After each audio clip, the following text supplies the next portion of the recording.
તો નવા ગામ ગેડમાં ભાજપના વોર્ડ 4 માં કાર્યાલયનું ઉદ્ઘાટન થયું છે। જામનગરથી આ સમાચાર આવી રહ્યા છે કે જ્યાં કાર્યાલયના ઉદ્ઘાટન દરમિયાન પરસોત્તમ રૂપાલાનો વિરોધ જોવા મળ્યો। ક્ષત્રિય સમાજે જય ભવાનીના નારા લગાવ્યા।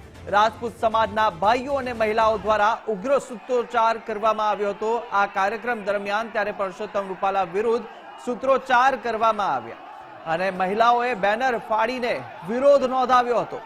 જ્યારે પોલીસે વિરોધ કરનારાઓને અટકાવી મામલો થારે પાડ્યો હતો। આ દ્રશ્યો જામનગરના છે કે જ્યાં જામનગર ખાતે કાર્યાલયનું ઉદ્ઘાટન થયું હતું અને તે દરમિયાન હોબાળો કરતા જોવા મળ્યા હતા। વિરોધ નોંધાવ્યો હતો ક્ષત્રિય સમાજના મહિલાઓ અને પુરુષો દ્વારા।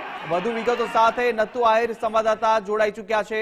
નથુ, જે દ્રશ્યો સામે આવી રહ્યા છે કે જ્યાં બેનરો ફાડી અને જે વિરોધ છે તે મહિલાઓ કરી રહી છે, શું વધુ માહિતી આવી રહી છે સામે? કુશાગ્ર, જ્યારથી રાજપૂત સમાજનો વિરોધ ચાલુ થયો છે અને જેમ જેમ ઇલેક્શન નજીક આવતું જાય છે તેમ તેમ રાજપૂત સમાજ છે તે જે મહિલાઓ છે સતત વિરોધ કરતી આવી છે અને સતત વિરોધ કરતી રહી છે।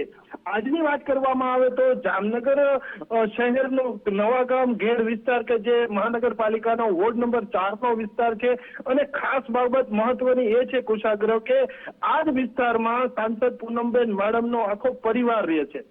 એ જ વિસ્તારમાં આજે કાર્યાલયનું ઉદ્ઘાટન હતું અને એ જ ઉદ્ઘાટન દરમિયાન રાજપૂત સમાજની મહિલાઓ આવી ચડી હતી અને નારા લગાવી અને તેઓ સ્ટેજ ઉપર ચડી ગઈ હતી ને જ્યાં બેનરો હતા તે બેનરો ફાડી નાખ્યા હતા અને હાય હાયના નારા લગાવ્યા હતા। એટલે કે વિરોધ હવે છે તે ક્યાંક ને ક્યાંક ઉગ્ર બનતો જાય છે અને જોકે વચ્ચે દરમિયાનગીરી પોલીસે કરીને મામલો થાળે પાડ્યો, પરંતુ વિરોધ એટલો બધો ઉગ્ર હતો કે પછી ત્યાંથી સમગ્ર કાર્યક્રમ છે તે વીંટી લેવો પડ્યો હતો। આ કાર્યક્રમને બાદ કરતા અન્ય કાર્યક્રમોની વાત કરીએ તો છેલ્લા 4 દિવસમાં જામજોધપુર હોય, સિક્કા હોય કે પછી અન્ય વિસ્તાર હોય ત્યાં પણ આવી જ સ્થિતિનું નિર્માણ થયું છે અને ત્યાંથી ભાજપના જે પ્રચાર માટે જઈ રહ્યા છે લોકો, જેના કાર્યકરો, તેમને ગામ બહાર પર તગારી કાઢવામાં આવે છે અને તેમનો સખત વિરોધ થઈ રહ્યો છે। એટલે કે કુશાગ્ર, જેમ જેમ ઇલેક્શન નજીક આવતું જાય છે તેમ તેમ રાજપૂત સમાજનો વિરોધ છે તે વધુ રસ્તા પર આવતો હોય એવું લાગી રહ્યું છે। કુશાગ્ર, નથુ, જે રીતે આ વિરોધ જોવા મળી રહ્યો છે, ઇલેક્શન નજીક આવી રહ્યું છે, પરંતુ આ 5 વાર આજે પણ પરસોત્તમ રૂપાલાએ જાહેર મંચ પરથી માફી માંગી હતી ક્ષત્રિય સમાજની અને 5 વાર માફી માંગી છતાં પણ જામનગર જ્યારે આજે આ દ્રશ્યો જોવા મળ્યા, શું લાગે છે કે જામનગરમાં ડેમેજ કંટ્રોલ નથી થઈ રહ્યું ભાજપ દ્વારા? બિલકુલ કુશાગ્ર, જે રીતના સમીકરણો રચાઈ રહ્યા છે, કારણ કે 4 દિવસ પૂર્વે રાજ્યના ગૃહપ્રધાન ખુદ અહીં જામનગર આવ્યા હતા અને હર્ષભાઈ સંઘવીએ તમામ જે રાજપૂત સમાજ છે, જે ભાજપની પાંખ છે, સંગઠન છે, અગ્રણીઓ છે, તેની સાથે બંધ બારણે મિટિંગ કરી હતી અને આ મિટિંગમાં દરમિયાન પણ ક્યાંક ને ક્યાંક ડેમેજ કંટ્રોલ કરવાના પ્રયાસો કરવામાં આવ્યા હતા, પરંતુ જે રીતના સમીકરણો રચાઈ રહ્યા છે ક્યાંયથી ડેમેજ કંટ્રોલ થઈ શકે તેમ નથી।